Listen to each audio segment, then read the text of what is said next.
Welcome back, everybody. The carburetor kits for the Honda 750 finally showed up. I got those installed and back on the bike, so we'll take a look at that. Also adjusted the valves on my John Deere 420, and I made a decision as to what I'm going to be doing with the 36 Harley. Cleaning up the carburetor slides now. You can see this one looks really good and clean by comparison to this one, which I haven't done yet. It's got a lot of tarnish on it, stain from years of sitting, but we'll get this one cleaned up. We're just using a rag and some lacquer thinner and wiping them down very gently in preparation of putting these back together when the kits get here. I'll start by putting the new needle seat into the body.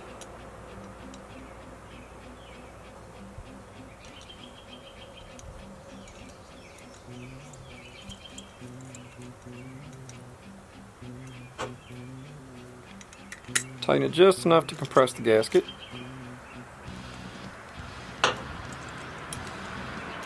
Now what I'm going to do is do that across the board with all of the carburetors, and then we'll move on to the next step. Now I'm punching out the venturi for the slides. There we go. And we'll put the new one in. Definitely make sure it's going the correct direction. They do make a tool to press these in. We're just going to lightly press that in place. Now once we get the emulsion tube with our main jet put in, that'll hold it in. Now we need to take the old main jet out of the emulsion tube because we're going to reuse this emulsion tube. That's the only thing that didn't come with the kit.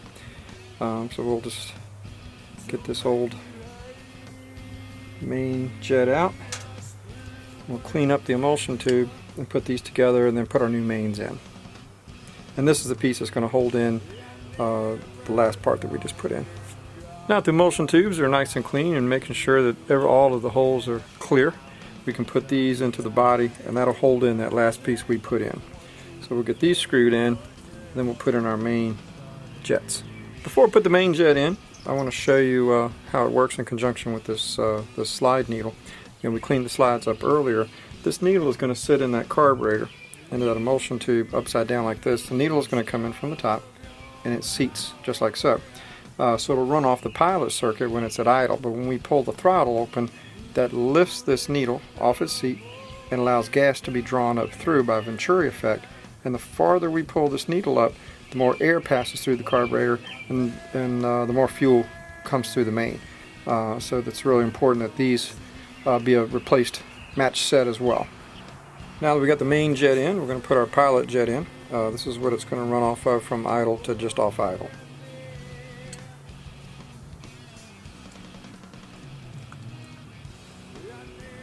Alright, now we'll do that 3 more times. Next we're going to put in the air needle. What this does is it controls how much air passes through that little port there to allow it to lift enough fuel just at idle. And this has a spring on it because once it's adjusted, it's going to keep tension on it so that it can't back off during vibration. After getting them seated, I'm going to back them off 1 full turn. That's going to be a good starting point for our adjustment. The last piece to go inside of the carburetor itself is the needle and float. And we're going to adjust these later, and I'll show you how I'm going to do that, because right now this one's definitely too high, so I'm assuming they're all going to be. Our new floats are going to need a little tweaking. The pins that came with them are much smaller diameter. They fit the float fine, but in the carburetor base it's way too small. So I did a little experiment with it and found that it actually is going to slide, given movement. It's actually going to slide out of one of the towers, and that's going to cause the float to be off. So what I'm having to do is we're going to reuse the original brass ones, but I have to open up the end of the float so that it will allow for the pin, and then we'll be able to adjust them properly. Now that I got the floats fixed and nice and tight in the carburetor, I set to adjust them. What I did was they call for 1 inch between the gasket base and the bottom of the float when it's upside down. So I took a piece of cardboard, I cut it to exactly 1 inch. I'm using this as a gauge, and we're pretty much dead on for our 1 inch. So now I can put the other 3 back together and get the bowls back in it and put it back on the bike. I'm installing the new needles now. This one's already been done. Got the spring and everything in place to show you what it would look like shafters back together. Got the spring pulled out of this and the cable drawn back, so you can see down inside of there's a clip that actually holds that needle in place. So we're going to take a small screwdriver and pop that clip out of there.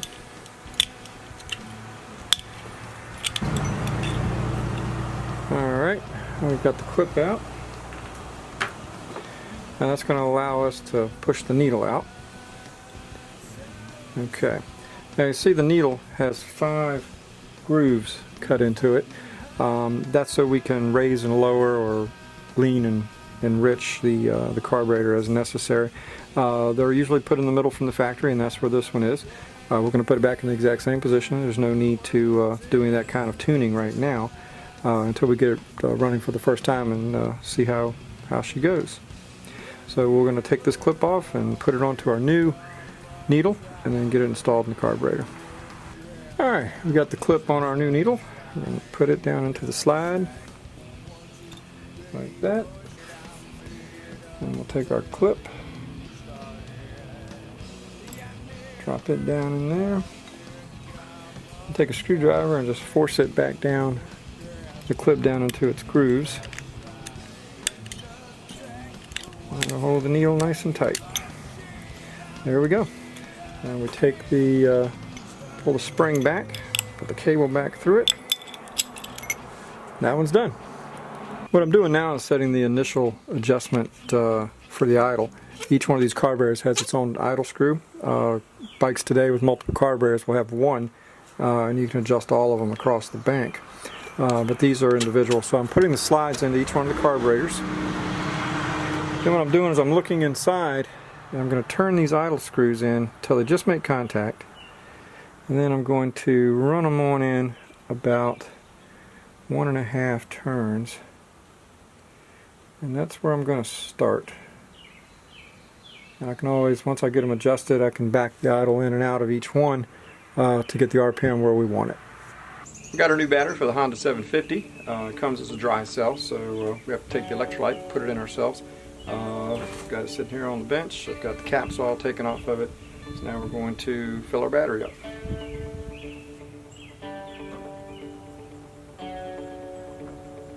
I'll be able to see and monitor how much is going into each one of the cells by looking through the case. I'm filling it up all the way to the upper level in each one because the cells are going to absorb it a little bit as it sits, and then we'll top it off in about an hour.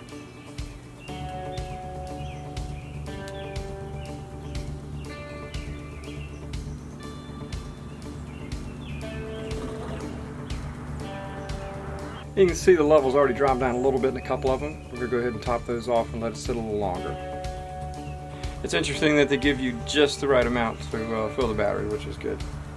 We're going to let it sit for about an hour so it has time to gas off, and because of that we're going to leave the caps off also. Now the battery's all full and settled. We've got it on a 2-amp charge for a couple of hours. The battery would work fine without doing that, but it will allow the battery to last a lot longer if we trickle charge it prior to putting it in the bike and using it. I've used this 424 times since I put that rod and piston in. It's got a little ticking noise to it now. My son Michael says I need to adjust the valves, so that's what I'm going to do right now. We'll check this thing out and see how far off they are, and hopefully that is what it is. I don't think it has anything to do with the piston and the rod again. So we'll do a little maintenance on this thing and we should be okay. Doing the left side first. This one's a little easier to get to. They want you to pull the exhaust and the intake off, but I was able to get the cover off without doing that. I did check both of these. The intake calls for 5 thousandths clearance. The exhaust calls for 13. And the 13 is really loose on the exhaust side, and the intake's a little sloppy too.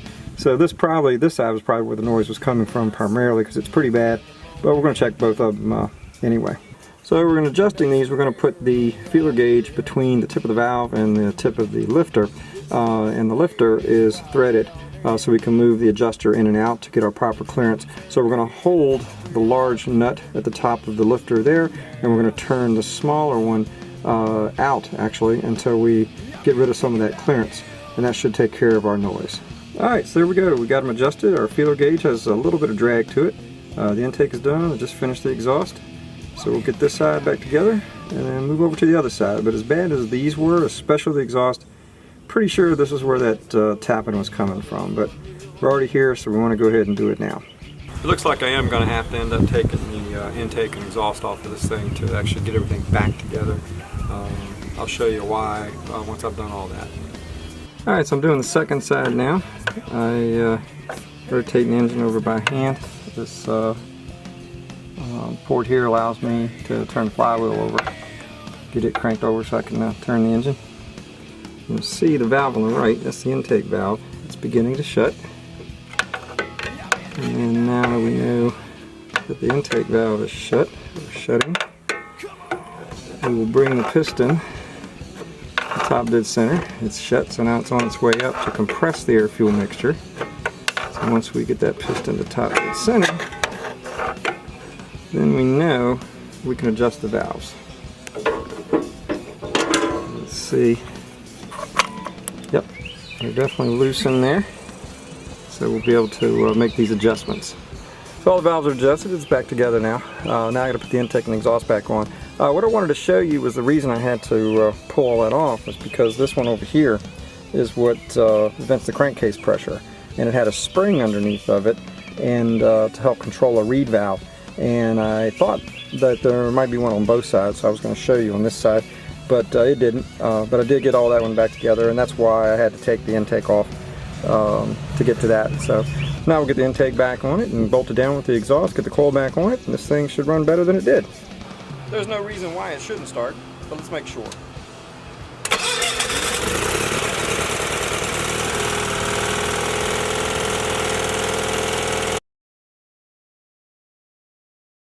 Getting that bike out of Illinois at the auction didn't quite turn out the way I planned. I did bid it pretty high, but up until the last 45 minutes, I was the high bidder, but I didn't want to go any higher than what those guys were doing. So it's not like I don't have plenty of other things to work on, and something like that will turn up again later, I'm sure.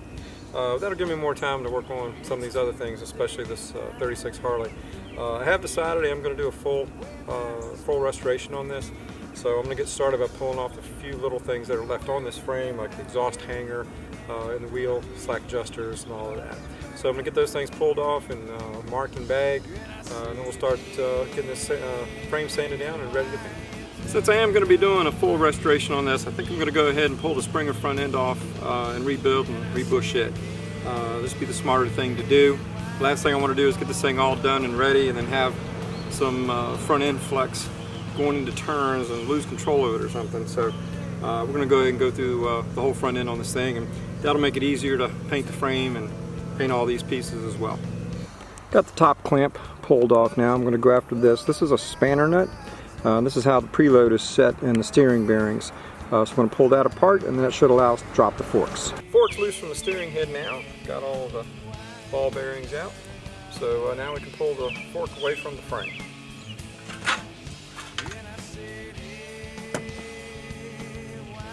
There we have it, our Springer front end. Now we'll eventually get this pulled apart and rebuild this too. Pretty sure I made the right call by doing this. Although the ball bearings look okay, the races here, and they're probably fine too, but a lot of that old grease, probably been around since the 30s, and that way we'll get everything all nice and cleaned up, check everything, replace them if we need to, but then there won't be any question that when this thing goes back on the road, everything's going to be probably better than it was when it was new. Next time on Bulldog Builds, with the carbs put back together, we'll get them installed and hopefully have our Honda 750 running.